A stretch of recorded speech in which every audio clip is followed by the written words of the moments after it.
everyone, it's Anna here. Welcome in my next video. Today I will be creating another project for Fabrika Decoru. I will be using their mixed media products along with some papers and elements to Fasikan. I will be using this piece from Believe in Miracle collection. This is the bonus sheet with the elements you can fussy cut, and I already fussy cutted some of the elements and I will be using them on my layouts. I also have those chipboards from this collection. The flowers are similar, the ones I already fussy cutted. So I think I will add some of those too, but first I will color them or cover with embossing. I am not sure yet. I will be working with 8 by 8 inches, so it's 20 by 20 centimeters canvas. And I'm going to use this picture of my daughter. I cut it out from the background because the background was dark and not matching the colors I am going to use. And I will be creating a rainbow here using watercolor paper and some fun products from Fabrika Decoru. And I will assemble it later with picture and embellishments, and I will put you on fast forward so you can follow my creative process. I am back. I am starting with sketching the rainbow. I am using A4 size paper because I want my rainbow to be a little bit bigger than the canvas itself. It will be very simple sketch. I want the rainbow that has a very narrow beginning and the widest end, I would say. I am going to create 6 colors in my rainbow. That's why I am creating kind of a lines that will help me to create more or less even parts of the rainbow. So I draw a line, I divided it into the 6 even pieces, and now I am sketching through all of them. It's just a stencil. I will use it to outdraw the same stripes on the watercolor paper. Well, I could do this on the watercolor paper, I think, but I wanted to have every piece of a rainbow separate because I'm going to paint the colors and I don't want them to blend. That's why I am using them as a stencil, stripe by stripe, and I am drawing, outlining it over the watercolor paper. Sorry for my head, I washed my hair apparently. And I have 6 stripes with 6 colors, and I am just sketching the outlines of them one by one. Sketching is ready. I have the outlines and now I will color them. I will start with the purple color. This color is called, let me check it for you, I have somewhere here. This color is called Purple Crystal, and I'm going to create a very pastel rainbow, so I'm adding a lot of water. This is the magic paint, so it's a kind of a watercolor in powder. You can use it by activating the powder with water. The second color is also a magic paint. The color is called Bright Blue, and it's a very intense blue color. That's why I'm adding a lot of water to dilute it and to create a lighter shade. And I'm not filling my rainbow stripes perfectly. I want the white showing on the edges after I will connect it all together. The green color is watercolor, liquid watercolor paint called, I don't know the name because it's in Ukrainian and I cannot read the letters, but it's kind of a vivid green. And the yellow color is also a magic paint. The color is called Lemon, but it's very kind of the greenish yellow color. That's why I'm adding a little bit of orange. It's a watercolor, a liquid watercolor, and I don't know the color too because it's also in Ukrainian. But I will link you all the products down below so you'll be able to check them.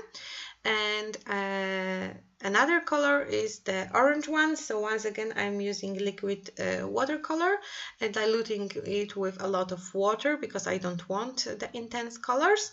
And for my pink color, I'm going to use, this is a Deco Glaze product.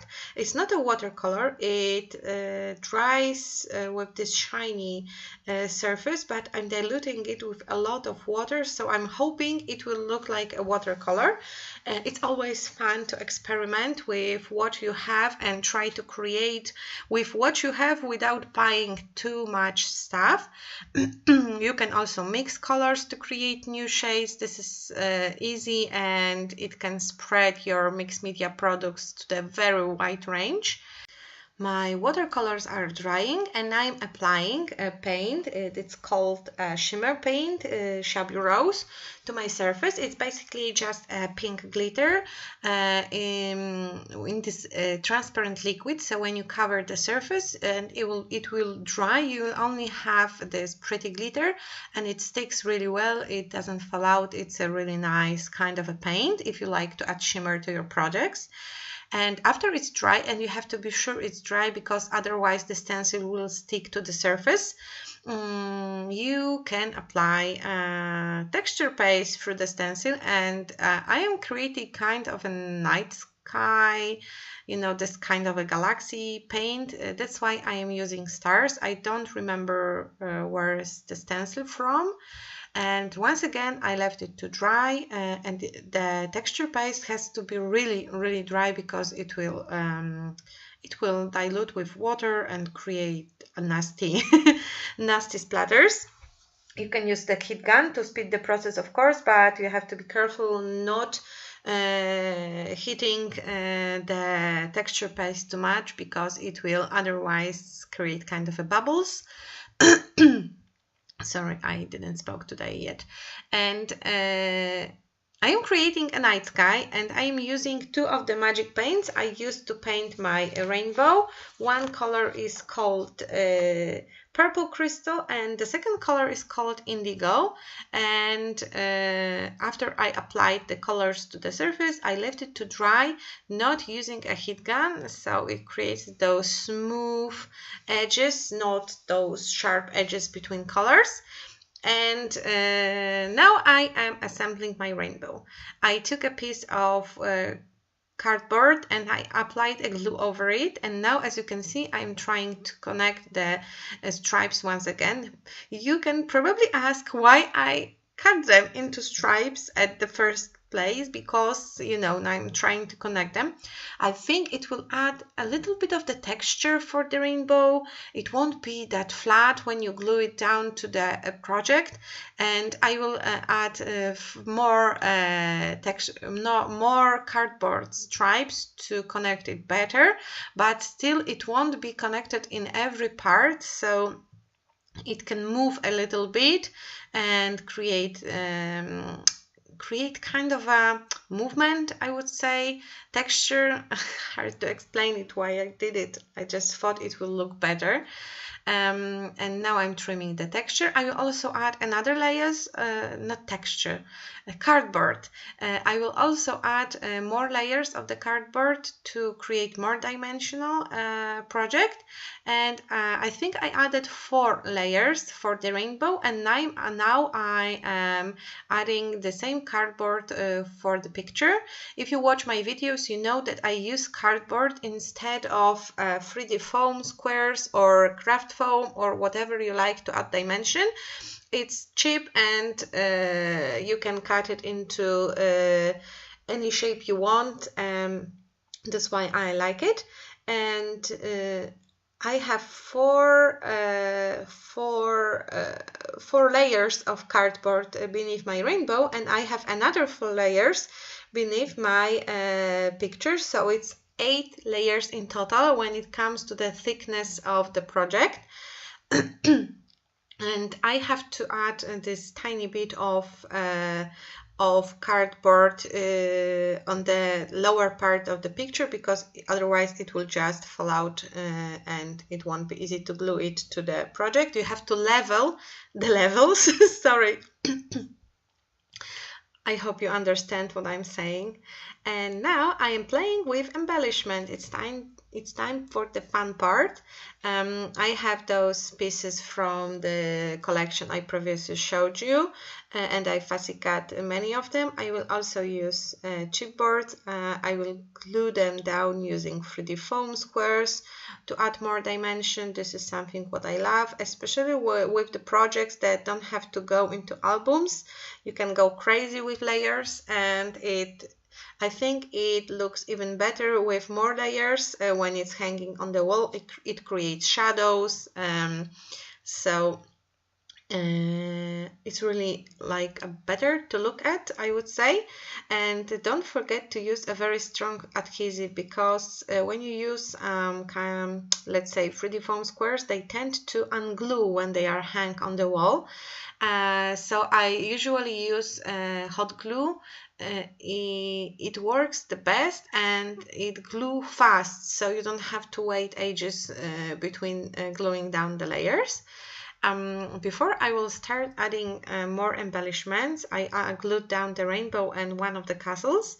I'm going to add a title. It will be Life is a Fairy Tale title, and I have this life from a box of crayons, foam stickers. They are covered with this very dark navy glitter, and I am adding a fairy tale using those stickers from Dear Lizzie collection. The last one, it's called Stay Colorful, I think. I will link them down below so you can check them if you want to purchase them. And this fairy tale is covered with this iridescent glitter, and it really sparkles and it's very pretty, and I really love this font. It's kind of a fairy tale kind of a font. That's why I think it matches my canvas. I will also have to add is A, so I will use another smaller alphabet. I was going to use this from Dear Lizzie, but I am running out of letters, so I used some very light blue Pink Fresh Studio small puffy alphabet, so you can see it right now. And now I am using the same paint I used to create a rainbow to paint my chipboards. You can use watercolors, you can use crayons, you can use Copic markers, whatever you like. I had all those colors on hand already, so I thought I will just use them to color my chipboards, and I was sure that the color will match to my rainbow and to my background because those are the same colors. And I'm just using hot glue to adhere the elements. Some of them are glued down just flat without 3D foam squares, but some of them have 3D foam squares beneath them too. But I also add a hot glue under the foam squares because, as I said, they tend to stick out, unstick from the project when it's hanging on the wall. And all my elements are glued down. I am finishing the background using the stars and dots from this stickers set by Chimel. I like this darker accent, and I finished my project using sequins in matching colors over the rainbow, so you can see them here. Each stripe has its own color of sequins. And here is the finished product. I had a lot of fun creating it, and I'm very happy how it turned out. I wasn't sure if it's a good idea to create very dark background under my rainbow, because you know rainbows are connected to the sun and blue sky, not to the night sky, but it's a kind of a fairy tale project. Thank you for watching, and don't forget to check the description box for details. Bye bye!